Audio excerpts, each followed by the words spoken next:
कमाली, जी। आज एक बात ईमानदारी से बताओ, मैं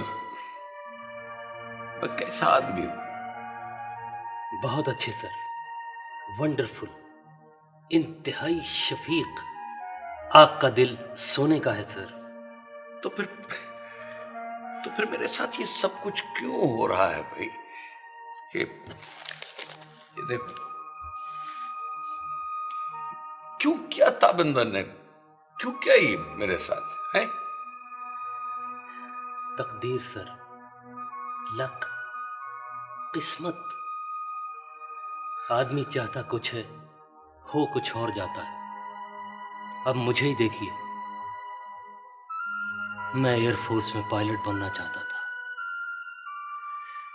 नहीं बन सका। ऐसा हो जाता है सर। तुम पायलट बनना चाहते थे? तुम? जी जी, एक ख्वाहिश सी थी सर, एक आरजू, एक हसरत नातमाम, एक सही नाकाम कह सकते हैं आप इसे। देखो, ऐसा करो कि ताबिंदा के जितने भी डॉक्यूमेंट्स तुम्हारे पास हैं, उस सब के सब उसे पहुंचा दो। बेहतर। मैं इस चैप्टर को हमेशा के लिए क्लोज कर देना चाहता हूं।